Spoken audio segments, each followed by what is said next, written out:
Hi everyone, welcome to ജയിലൻ PSC. എൻ്റെ പേര് ഹരികൃഷ്ണൻ. നമ്മൾ ഇന്ന് വന്നിരിക്കുന്നത് ഗുരുവായൂർ ദേവസ്വം ബോർഡിലെ LDC അതുപോലെ വിവിധ തസ്തികകളിലേക്ക് വിജ്ഞാപനം വന്നിട്ടുണ്ട്. അപ്പോൾ ഇതിനകം തന്നെ ഒത്തിരി പേര് അത് അറിഞ്ഞിട്ടുണ്ടാകും. പക്ഷെ കുറച്ച് കൂട്ടുകാർ മടിച്ചു നിൽക്കുകയായിരിക്കും അല്ലേ? കാരണം 500 രൂപയാണ് ഫീസ് വരുന്നത്. SC ST സംവരണം ഉള്ളവർക്കാണെങ്കിൽ അത് 250 രൂപയായിട്ട് കുറവുണ്ട്. അതല്ലാതെ ജനറൽ വിഭാഗം ആയിക്കോട്ടെ, EWS ആയിക്കോട്ടെ, അല്ലെങ്കിൽ OBC വിഭാഗത്തിൽപ്പെട്ടവരായിക്കോട്ടെ, എല്ലാവർക്കും 500 രൂപയാണ് ഫീസ് വരുന്നത്. പിന്നെ ഇതിന്റെ വിജ്ഞാപനം ഇതുവരെ കാണാത്തവർ അല്ലെങ്കിൽ ഇതിനെക്കുറിച്ച് അറിയാത്തവരുണ്ടെങ്കിൽ ശ്രദ്ധിക്കുക. നമുക്ക് ഇത് എളുപ്പത്തിൽ ജോലി കിട്ടാവുന്ന അല്ലെങ്കിൽ പെട്ടെന്ന് തന്നെ റിക്രൂട്ട്മെന്റ് നടക്കുന്ന ഒരു പോസ്റ്റാണ് ദേവസ്വം ബോർഡ് LDC എന്ന് പറയുന്നത്. അതിന്റെ കാറ്റഗറി നമ്പർ വരുന്നത് 001/2025 ആണ്. വിജ്ഞാപനം വന്നത് 29/3/2025. അപ്ലൈ ചെയ്യേണ്ട ലാസ്റ്റ് ഡേറ്റ് എന്ന് പറഞ്ഞാൽ ഏപ്രിൽ മാസം 28-ാം തീയതി രാത്രി 12 മണി വരെയാണ്. 28/4/2025 ലാസ്റ്റ് ഡേറ്റ് അപ്ലൈ ചെയ്യേണ്ടത്.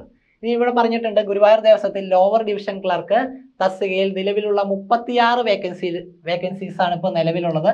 പക്ഷേ ഇതിൽ കൂടുതൽ വേക്കൻസീസ് നമുക്ക് പ്രതീക്ഷിക്കാം. ഇപ്പോൾ നോട്ടിഫിക്കേഷൻ വരുന്ന സമയത്താണ് 36 വേക്കൻസീസ് ഉള്ളത്. പക്ഷേ റാങ്ക് ലിസ്റ്റ് കാലാവധി അനുസരിച്ച് വേക്കൻസി കൂടുതൽ റിപ്പോർട്ടായി വരും. പിന്നെ പ്രത്യേകതയുള്ളത് എന്താണ്? എല്ലാവർക്കും അപ്ലൈ ചെയ്യാൻ പറ്റില്ല.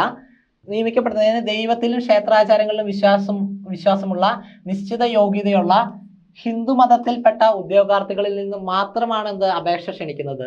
അപ്പോൾ തന്നെ നമുക്കറിയാം കോമ്പറ്റീഷൻ കുറയും. എല്ലാവർക്കും അപ്ലൈ ചെയ്യാൻ പറ്റില്ലല്ലോ. ഹിന്ദു മത വിശ്വാസത്തിൽപ്പെട്ടവർക്ക് മാത്രമാണ് ദേവസ്വം ബോർഡിലേക്ക് അപ്ലൈ ചെയ്യാൻ കഴിയുകയുള്ളൂ. ഏത് കാസ്റ്റ് ആയാലും കുഴപ്പമില്ല, ഹിന്ദു മതം ആയിരിക്കണമെന്ന് മാത്രമാണ് ഉള്ളത്. ബാക്കി എല്ലാവർക്കും അപ്ലൈ ചെയ്യാം. 36 വേക്കൻസീസ് ആണ് ഉള്ളത്. ഇപ്പോൾ കോമ്പറ്റീഷൻ കുറഞ്ഞു. ഹിന്ദു ആൾക്കാർ മാത്രമാണുള്ളൂ. പിന്നെയും കോമ്പറ്റീഷൻ കുറയും. എങ്ങനെയാണ്? 500 രൂപ കോഴ്സ് ഫീ ഉള്ളത് കൊണ്ട് തന്നെ കുറേ പേരൊക്കെ മടിച്ചു നിൽക്കുന്നുണ്ടാകും അല്ലേ? 500 രൂപ കോഴ്സ് ഫീ ഉള്ളതുകൊണ്ട് കുറച്ച് പേര് മടിച്ചു നിൽക്കുന്നുണ്ടാകും. ഇപ്പോൾ ലെസ്സർ നമ്പർ ഓഫ് ആപ്ലിക്കൻസ് മാത്രമാണ് വരാനുള്ളൂ. അപ്പോൾ അതിനകത്ത് നിന്ന് നമുക്ക് നല്ല രീതിയിൽ പഠിച്ചു കഴിഞ്ഞാൽ എങ്ങനെയായാലും ജോലി കിട്ടും. ഓക്കെ, പിന്നെ നമുക്ക് നോക്കാം. ദേവസ്വം ബോർഡിന്റെ പേര് ഗുരുവായൂർ ദേവസ്വം ബോർഡ്. അതുപോലെ തന്നെ സാലറി സ്കെയിൽ വരുന്നത് 26,500 തൊട്ട് 60,700 വരെയാണ് സാലറി സ്കെയിൽ വരുന്നത്. യോഗ്യത നമുക്ക് നോക്കാം. +2 അല്ലെങ്കിൽ തത്തുല്യ യോഗ്യതയാണ് വരുന്നത്. +2 അല്ലെങ്കിൽ തത്തുല്യ യോഗ്യത. അതല്ലാതെ കമ്പ്യൂട്ടർ പരിജ്ഞാനം നമുക്ക് ഉണ്ടായിരിക്കണം. ഒഴിവുകളുടെ എണ്ണം നമ്മൾ പറഞ്ഞു 36 ആണ് ഒഴിവുകളുടെ എണ്ണം. നിയമന രീതി നേരിട്ടുള്ള നിയമനമാണ്. എക്സാം എഴുതുക നമ്മുടെ PSC മോഡൽ തന്നെ OMR എക്സാം ആയിരിക്കും. ഓക്കെ, അതിന്റെ സിലബസ് ഒക്കെ ജസ്റ്റ് പ്രീവിയസ് എക്സാം കണ്ടക്ട് ചെയ്ത സിലബസ് ഒക്കെ നമുക്ക് ഇന്നത്തെ ഒരു സെഷനിൽ ഡിസ്കസ് ചെയ്ത് പോകാം. അതിൽ കുറച്ച് മാറ്റങ്ങൾ വരും. പുതിയ സിലബസ് ഔട്ട് ചെയ്തിട്ടില്ല. നേരിട്ടുള്ള നിയമനം തന്നെയാണ്. അപ്പോൾ ബാക്ക്ഡോർ എൻട്രി ഒന്നും തന്നെ ഉണ്ടായിരിക്കില്ല. പിന്നെ പ്രായപരിധി വരുന്നത് 18 തൊട്ട് 36 വയസ്സ് വരെയാണ്. 36 വയസ്സ് എന്ന് പറയുമ്പോൾ 2007 ജനുവരി 1 തൊട്ട് അതിനും അല്ലെങ്കിൽ 1989 ജനുവരി 2-ാം തീയതിക്കും ഇടയിൽ ജനിച്ചവർ ആയിരിക്കണം. ജനറൽ കാറ്റഗറി ആണെങ്കിൽ. അതല്ല സംഭരണം ഉള്ളവർക്കാണെങ്കിൽ അതിൻ്റെതായ രീതിയിൽ റിലാക്സേഷൻ ഉണ്ടായിരിക്കും, ഏജ് റിലാക്സേഷൻ ഉണ്ടായിരിക്കും. ഓക്കെ, ജനറൽ ആണെങ്കിൽ 18 വയസ്സ് തൊട്ട് 36 വയസ്സ് വരെയുള്ള ഏജ് കാറ്റഗറിയിലുള്ളവർക്കാണത് അപ്ലൈ ചെയ്യാൻ പറ്റുന്നത്. പിന്നെ നമ്മൾ പറഞ്ഞു പരീക്ഷാ ഫീസ് 500 രൂപയാണ്. SC ആണെങ്കിൽ 250, ST ആണെങ്കിൽ 250, OBC ആണെങ്കിൽ 500, EWS ആണെങ്കിൽ 500. ഓക്കെ, പിന്നെ വരുന്നത് സംവരണവുമായി ബന്ധപ്പെട്ട കുറച്ച് കാര്യങ്ങളുണ്ട്. ഓക്കെ, സംവരണ EWS എക്കണോമിക്കലി വീക്കർ സെക്ഷനിലുള്ളവർക്ക് കുറച്ച് മുൻഗണന ഉണ്ടായിരിക്കും ജോലി കിട്ടുന്നതിന്. റിസർവേഷൻ കാറ്റഗറിയാണ്. അപ്പോൾ പക്ഷേ അതിൻ്റെ കുറച്ച് ഡീറ്റെയിൽസ് ഇവർ പറയുന്നുണ്ട്. ഉദ്യോഗാർത്ഥികളുടെ കുടുംബത്തിൽ കേന്ദ്ര സംസ്ഥാന സർക്കാരിലോ പൊതുമേഖലാ സ്ഥാപനങ്ങളിലോ സഹകരണ മേഖലകളിലോ സംസ്ഥാന സർക്കാരിൽ നിന്ന് ധനസഹായം ലഭിക്കുന്ന സ്വയംഭരണ സ്ഥാപനങ്ങളിലോ അവിടെയൊന്നും ജോലിയുള്ള ആരും ഉണ്ടാവാൻ പാടില്ല കുടുംബാംഗങ്ങളിൽ. അതുപോലെ തന്നെ ഉദ്യോഗാർത്ഥിയുടെ കുടുംബത്തിൽ ആദായ നികുതി നൽകുന്ന ഒരംഗം ഉണ്ടാവരുത്. EWS ഒക്കെ കിട്ടേണ്ട ഒരു ക്രൈറ്റീരിയ ആയിട്ട് പറയുന്നത്. അതല്ലാത്ത എല്ലാവർക്കും തന്നെ അപ്ലൈ ചെയ്യാം. ഹിന്ദു മതത്തിലുള്ള എല്ലാവർക്കും അപ്ലൈ ചെയ്യാം. EWSന്റെ ക്രൈറ്റീരിയ ആണ് പറയുന്നത്. ഉദ്യോഗാർത്ഥിയുടെ കുടുംബത്തിൽ 1 ഏക്കറിൽ കൂടുതൽ ഭൂമി ഉണ്ടാകരുത്. ഉദ്യോഗാർത്ഥിയുടെ കുടുംബത്തിൽ മാസ വരുമാന സ്രോതസ്സിൽ നിന്നുമായിട്ട് 25,000 രൂപയിൽ കൂടുതൽ കവിയരുത്. അങ്ങനെ കുറച്ച് കാര്യങ്ങൾ ഇവർ പറയുന്നുണ്ട്. ഓക്കെ, ഇനി അപേക്ഷിക്കേണ്ട വിധം. അപേക്ഷിക്കേണ്ടത് എങ്ങനെയാ? നമ്മുടെ സൈറ്റ് ഉണ്ട്, KDRBയുടെ സൈറ്റ് ഉണ്ട്, www.kdrb.kerala.gov.in. അതിനകത്ത് ആദ്യമായിട്ടാണ് നിങ്ങൾ അപേക്ഷിക്കുന്നതെങ്കിൽ, ദേവസ്വം ബോർഡിലേക്ക് ആദ്യമായിട്ടാണ് അപേക്ഷിക്കുന്നതെങ്കിൽ 1 ടൈം രജിസ്ട്രേഷൻ ചെയ്യുക. അതിനുശേഷം നമുക്ക് ഡയറക്റ്റ് അപ്ലൈ ഓൺലൈൻ എന്നുള്ള ലിങ്ക് വഴി നമുക്ക് ഡയറക്റ്റ് അപ്ലൈ ചെയ്യാവുന്നതാണ്.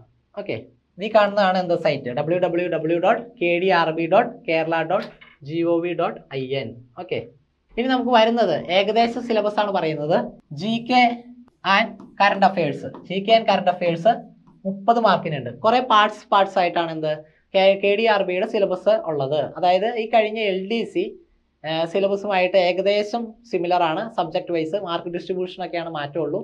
അപ്പോൾ LDC അല്ലെങ്കിൽ LGS അല്ലെങ്കിൽ ഇപ്പോൾ വന്ന 10th പ്രിലിമിനറി അതൊക്കെ നല്ല രീതിയിൽ പഠിച്ചു. പക്ഷേ വേണ്ട വിധം അറ്റംപ്റ്റ് ചെയ്യാൻ പറ്റിയില്ല, മാർക്ക് കുറഞ്ഞു പോയി, അങ്ങനെയൊക്കെ നിരാശപ്പെട്ടിരിക്കുകയാണെങ്കിൽ ഇത് നിങ്ങൾക്ക് നല്ലൊരു അവസരമാണ്. നമ്മൾ പഠിച്ച അതേ മാതൃകയിൽ തന്നെ പഠിച്ചാൽ മതി. പക്ഷേ മാർക്ക് ഡിസ്ട്രിബ്യൂഷൻ മാറ്റമുണ്ട്. അപ്പോൾ ഏതിനാണോ കൂടുതൽ മാർക്ക് അതിൻ്റെ വെയിറ്റേജ് അനുസരിച്ച് അതിന് കൂടുതൽ ഇമ്പോർട്ടൻസ് കൊടുക്കണം. പിന്നെ സ്പെഷ്യൽ ടോപ്പിക് ഉണ്ട്, ക്ഷേത്ര ആചാരം അനുഷ്ഠാനം അതുമായിട്ട് ബന്ധപ്പെട്ട സ്പെഷ്യൽ ടോപ്പിക് ഉണ്ട്. അതിപ്പോൾ നിലവിലെ കഴിഞ്ഞ തവണ എക്സാം നടത്തിയപ്പോൾ 10 മാർക്കായിരുന്നു സ്പെഷ്യൽ ടോപ്പിക് ചോദിച്ചിട്ടുണ്ടായിരുന്നത്. അത് 10ഓ 15ഓ ജസ്റ്റ് ഒന്ന് സ്ലൈറ്റ്ലി വേരി ചെയ്യാം. ഓക്കെ, ബാക്കി ഏതാണ്? മാത്സ് ആണെങ്കിൽ എത്ര മാർക്കിന് വരും? മാത്സ് ആണെങ്കിൽ 10 മാർക്ക്. ഓക്കെ, ഇംഗ്ലീഷ് ആണെങ്കിലും 10 മാർക്കിന് വരും. മലയാളം ആണെങ്കിൽ 10 മാർക്കിന് വരും. ഓക്കെ, പിന്നെ വരുന്നത് സയൻസ് ആണ്. സയൻസ് ഫിസിക്സ്, കെമിസ്ട്രി, ബയോളജി ഇല്ലേ? Physics 5 mark, chemistry 5 mark, biology 5 mark. അപ്പോൾ ടോട്ടൽ 15 മാർക്ക്. ഓക്കെ, പിന്നെ വരുന്നത് IT ആണ്. IT സെക്ഷനിൽ നിന്ന് നമുക്ക് 10 മാർക്ക് വരും. പിന്നെ സ്പെഷ്യൽ ടോപ്പിക്ക് അത് 15 മാർക്ക്. ഓക്കെ, ഈ ITയും സ്പെഷ്യൽ ടോപ്പിക്കും തമ്മിൽ ജസ്റ്റ് ചിലപ്പോൾ മാർക്ക് ഡിസ്ട്രിബ്യൂഷനിൽ മാറ്റം വരാം. ഓക്കെ, അപ്പോൾ ഇതാണ് പ്രീവിയസ് ആയിട്ട് നടത്തിയ KDRBയുടെ അതായത് ദേവസ്വം ബോർഡ് LDCയുടെ സിലബസ് അനുസരിച്ചുള്ള മാർക്ക് ഡിസ്ട്രിബ്യൂഷൻ. അപ്പോൾ ഇതിനകത്ത് അതായത് ഇപ്പോൾ PSC പഠിച്ചുകൊണ്ടിരിക്കുന്ന ഉദ്യോഗാർത്ഥിയാണെങ്കിൽ നിങ്ങൾക്ക് അറിയാൻ പറ്റും, ഈ GK ആൻഡ് കറണ്ട് അഫയേഴ്സ് നമ്മൾ ഓൾറെഡി പഠിച്ചുകൊണ്ടിരിക്കുന്നതാണ്. മാത്സ് ആയിക്കോട്ടെ, ഇംഗ്ലീഷ് ആയിക്കോട്ടെ, മലയാളം ആയിക്കോട്ടെ, ഇതൊക്കെ ഓൾറെഡി പഠിച്ചുകൊണ്ടിരിക്കുന്നതാണ്. സയൻസ് ആയിക്കോട്ടെ, IT ആയിക്കോട്ടെ, ഇതൊക്കെ അറിയാം. ആകെ നമുക്ക് എക്സ്ട്രാ വരുന്നത് ഈ സ്പെഷ്യൽ ടോപ്പിക് മാത്രമാണ്. അത് നമുക്ക് ഈസി ആയിട്ട് കവറപ്പ് ചെയ്യാം. ഓക്കെ, അപ്പോൾ JLN PSC ഞങ്ങളുടെ പ്ലാറ്റ്ഫോം ഒരു പുതിയൊരു കോഴ്സ് ദേവസ്വം ബോർഡിന് വേണ്ടി ലോഞ്ച് ചെയ്തിട്ടുണ്ട്. കൃത്യമായും ചിട്ടയായും നിങ്ങളുടെ പഠന രീതി മുൻകൂട്ടി നിങ്ങൾക്ക് മനസ്സിലാക്കാം. എങ്ങനെ എക്സാംസ്, മോക്ക് ടെസ്റ്റ് അങ്ങനെയുള്ള കാര്യങ്ങൾ അറ്റംപ്റ്റ് ചെയ്തുകൊണ്ട്. ഓക്കെ, അപ്പോൾ അതൊക്കെ ഞങ്ങളുടെ പ്ലാറ്റ്ഫോമിൽ അവൈലബിൾ ആയിരിക്കും. പിന്നെ മെൻറ്റർ സപ്പോർട്ട് ഉണ്ടായിരിക്കും. ഏത് 24/7 ടൈമിലും, അതായത് 24 മണിക്കൂറും നിങ്ങൾക്ക് എന്തെങ്കിലും ഡൗട്ട് കാര്യങ്ങളൊക്കെ ഉണ്ടെങ്കിൽ സപ്പോർട്ട് ചെയ്യാനായിട്ട് കൂടെ ഒരാളുണ്ടായിരിക്കും. അപ്പോൾ കൂടുതൽ ഡീറ്റെയിൽസിനായിട്ട് താഴെ കാണുന്ന നമ്പറിൽ നിങ്ങൾ ജസ്റ്റ് ഒന്ന് കോൺടാക്ട് ചെയ്യുക. അതുകൂടാതെ ഇതുവരെയായിട്ട് നിങ്ങൾ അപ്ലൈ ചെയ്തിട്ടില്ല എങ്കിൽ ലാസ്റ്റ് ഡേറ്റ് നമ്മൾ പറഞ്ഞു എന്നാണ്? 28-ാം തീയതിയാണ് ലാസ്റ്റ് ഡേറ്റ്. ഏപ്രിൽ 28-ാം തീയതിയാണ് ലാസ്റ്റ് ഡേറ്റ്. ഓക്കെ, അപ്പോൾ അതിന് മുമ്പായിട്ട് എല്ലാവരും അപ്ലൈ ചെയ്യുക. നല്ല രീതിയിൽ തന്നെ പഠിക്കുക. Okay, thank you.